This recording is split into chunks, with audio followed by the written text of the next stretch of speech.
In the late 1870s, in a dust-choked farming town along the edge of the American frontier, a woman's worth was measured by one cruel standard: whether she could bear children.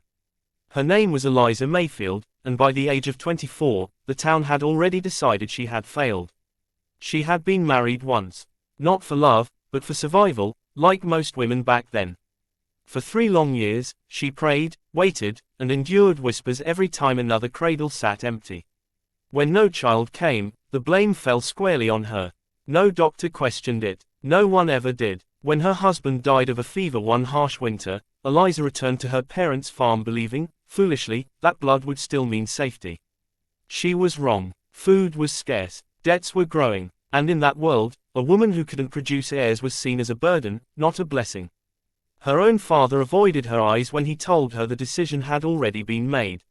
A man from the northern logging camps had passed through town, a lumberjack, rough-handed and broad-shouldered, with 4 children and no wife.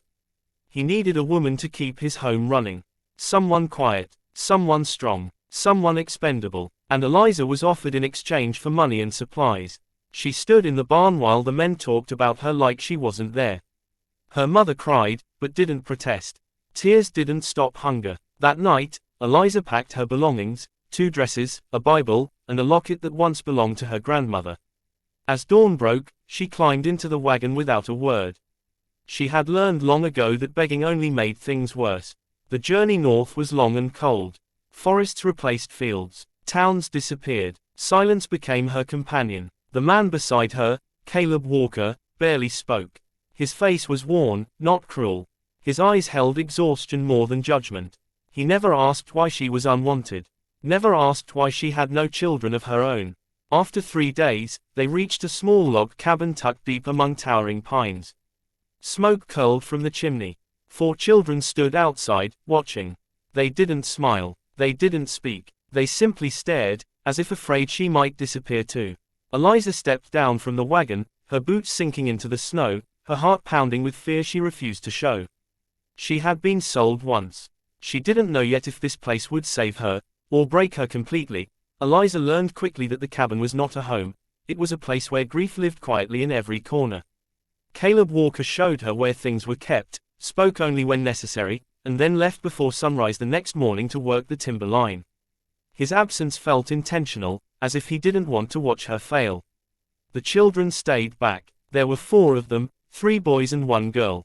The oldest, Thomas, was 10 and already carried the weight of a man far older. His eyes followed Eliza everywhere, sharp and suspicious. Eli, 8, flinched at sudden movement. Jonah, 6, spoke only in whispers. And little May, barely 4, clutched a rag doll with one arm and fear with the other. They had buried their mother 2 winters earlier. Since then, women had come and gone, hired help who didn't last, relatives who tried and left, strangers who never stayed long enough to matter. So when Eliza knelt to their level and said softly, "I'm not here to replace anyone," none of them believed her.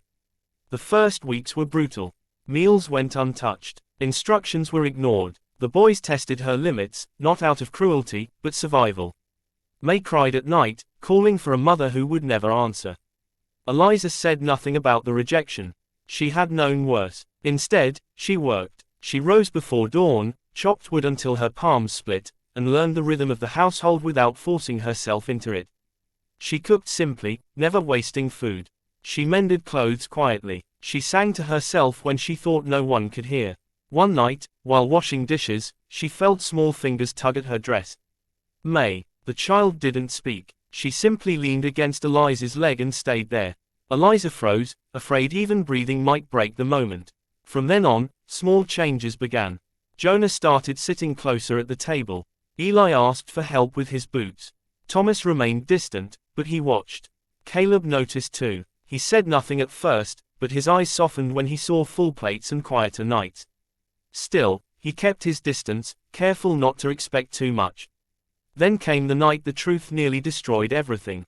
During a harsh winter storm, May fell sick with fever. Eliza stayed awake for 2 days straight, cooling her skin, whispering prayers, refusing to leave her side. When Caleb found them asleep together by the fire, fear clenched his chest. He asked Eliza, quietly, why she cared so much. Her hands shook as she answered. "I can't have children of my own," she said. That's why I was sent here. Silence filled the cabin. Caleb stared at the fire, then at the children sleeping nearby. When he finally spoke, his voice was low and steady. They don't need someone who gave birth to them, he said. They need someone who stays. Eliza felt something break open in her chest, something she had buried long ago. But not everyone in that house was ready to trust her. And Thomas, the oldest, was about to make sure she proved she wasn't just another woman passing through. Thomas decided early that Eliza would not stay. He had seen women come into their lives with soft voices and careful promises, only to leave once the work grew heavy or the grief too thick. Every goodbye had carved something out of him. He wasn't going to let it happen again, not without knowing the truth. So he tested her. He hid tools, skipped meals, led his brothers into small acts of rebellion that looked harmless but weren't. When Eliza corrected them, Thomas watched her face closely, waiting for anger, for blame, for the moment she would snap and walk away. But she didn't. One cold afternoon, Thomas disappeared into the forest just before dusk. He knew the woods well enough to scare her, but not enough to feel safe. When Eliza realized he was gone, panic flooded her chest. Caleb was still hours away. The younger boys were crying. May kept asking if Thomas was dead. Eliza grabbed a lantern and stepped into the dark. The wind cut through her coat. Snow began to fall, erasing footprints as fast as she could find them. She called his name until her voice broke, fear drowning out the cold. When she finally found him, Thomas was sitting beneath a fallen pine, shivering and angry, and terrified. I knew you wouldn't come, he said, tears streaking his dirt-smudged face. They never do. Eliza dropped to her knees and pulled him into her arms without hesitation. I came, she whispered fiercely. And I will always come. That night, Thomas burned with fever. Eliza stayed by his side, holding his hand as he shook, whispering stories about her childhood, about the dreams she once had and the ones she lost. At dawn, he finally slept. When Caleb returned and saw his son pale and weak, fear tightened his jaw. He expected Eliza to defend herself. Instead, she said only, I should have watched him better. Caleb didn't answer. He just nodded, and went to tend the fire. Days later, Thomas approached Eliza while she hung laundry.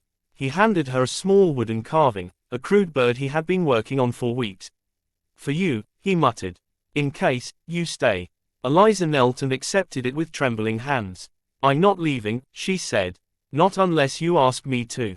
For the first time since his mother died, Thomas smiled, not wide, but real.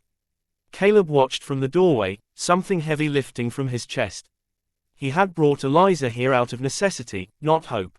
But now, he saw what the children saw. And something else began to grow too, quiet and dangerous and tender. Love. But the past had a way of returning when least expected. And Eliza's old life was about to catch up with her. Spring arrived slowly in the northern woods, melting snow into mud and memories Eliza thought she had buried for good. One afternoon, a stranger rode up to the cabin. Eliza recognized him instantly, her father. He looked smaller than she remembered. Older, desperate. Caleb stood between them without a word. The children hovered near Eliza, silent but alert. Her father spoke of regret, of hunger, of mistakes made in hard times. He said he'd come to take her home. Said her duty wasn't finished yet. Eliza listened without interrupting. Then Thomas stepped forward. She's ours, he said, his voice shaking but strong. You don't get to take her. Eliza placed a hand on his shoulder and finally spoke. I was sold because you thought I had no value, she said calmly. But I found my worth here. Her father scoffed, reminding her she could never give Caleb a child of his own. Caleb's voice was steady when he answered. She already gave me 4. The words settled like truth in the air. Her father left without another argument. There was nothing left to say. Life returned to its quiet rhythm, but something had changed. Eliza and Caleb no longer avoided each other's eyes. Respect grew into affection. Affection deepened into something neither of them rushed, but neither denied. That summer, under a sky full of stars, Caleb asked her to stay, not as hired help, not as an obligation, but as family. She said yes. The town whispered when they married. Some spoke cruelly. Others watched in silence as the children clung to her skirts, calling her Ma, without being told to. Years passed. And then, quietly, impossibly, Eliza felt her body change. When the doctor confirmed it, she cried, not from disbelief, but from release. She had never been broken. When her child was born, the cabin filled with light and laughter. But the greatest truth remained unchanged. She had already been a mother long before that day. Not by blood, but by choice, by staying when leaving would have been easier. And in a world that once sold her as worthless, Eliza built a home that could never be taken from her.